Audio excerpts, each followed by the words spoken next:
Once upon a time, there were 100 million people. They had different interests, different beliefs, different occupations, but for the most part, they got along pretty well. Then one day, a gang of a few hundred people showed up. Need to zoom in some more to see them. I know they're there somewhere. Zoom in. There they are. And this gang of a few hundred said to the throng of 100 million, "From now on, you all have to give us a cut of everything you earn." This is an accurate graphical comparison between the number of American taxpayers and the number of U.S. congressmen. And the throng said, "Gosh, do we have to give you a cut of what we earn?" And the gang of a few hundred said, "Yes, you have to." And the throng said, "Well, okay, I guess we have to." And one little troublemaker asked, "What if we don't?" The gang of a few hundred didn't like this and said, "If you do not comply, we shall unleash upon you our legions of enforcers." And the throng cried, "Oh no, please don't. We will comply, we will pay." This is an accurate graphical comparison between the number of American taxpayers and the total number of IRS employees. Time went by, and the gang of a few hundred said, "Now we want more of what you earn." And this kept happening over and over again, until eventually some of the throng were paying almost half of what they earned to the gang. Whenever the gang demanded more, the throng would say, "Golly, we're already having a tough time. Do we really need to give you even more?" And the gang always said, "Yes, you must, or we shall unleash our legion of enforcers."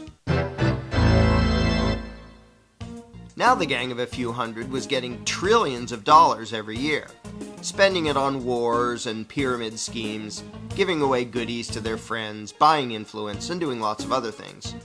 And some of the throng started saying, "We don't really like the war you're waging with the money we give you. Do we really have to be paying for that?" And the gang said, "Yes, we demand it. Don't make us send out our legion of enforcers."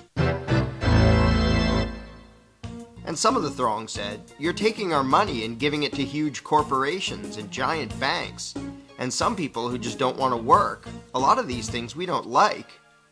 And the gang said, "We don't care. We will decide how to spend it. You just do as you're told, or else." And the throng said, "Okay, I guess we have to."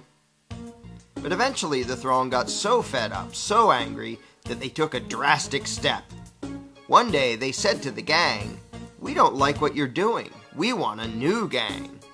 And after pouring a huge amount of time and money into the effort, they replaced the gang with a new gang. Then the throng pleaded with the new gang, "Now, at long last, can we keep our own money, or at least keep more of it?"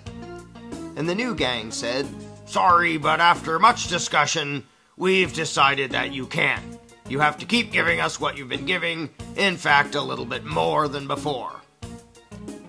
The throng was distraught and said, "This is dreadful. But after all, what choice do we have? I mean, they say we must comply, and they have that scary legion of enforcers. We're powerless against them. We'd better just do as we're told."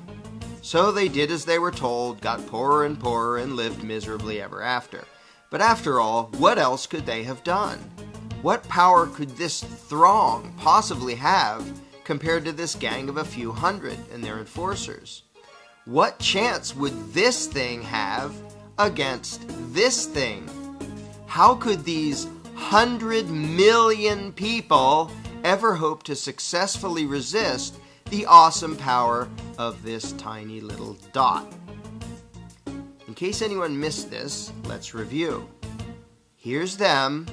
Here are their enforcers. Here's us. Them, us. Them, us. Does anything about this seem just a little strange to you?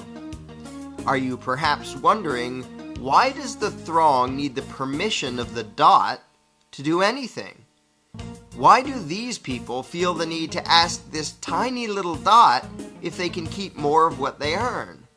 Why would they spend year after year literally begging for lower taxes from this little dot? Is this dot just really darn intimidating? Is it very persuasive in its reasoning? To be blunt, why would this throng give a rodent's backside what this tiny little dot wanted? The fact that this tiny dot has the gall to issue such demands to such a throng is pretty startling in and of itself. But what is far more amazing is that the throng obeys this minuscule little parasitic gang of control freaks. What could possibly explain this? Let's ask the dot. This is how it works. When we, the dot, take your money and spend it on things you don't like, we're representing you. In fact, though you're not allowed to actually keep your own money, you're allowed to decide which little dot will steal half of what you earn. So that really means that you're in charge and that you're agreeing to give us your money.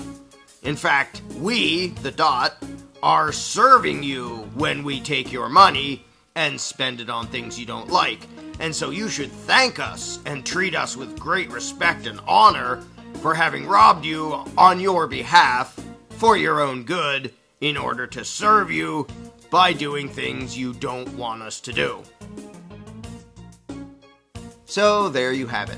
I hope that cleared everything up for you. If you're not entirely satisfied with the dot's explanation of things, you really should read the book The Most Dangerous Superstition, available now at Amazon.com.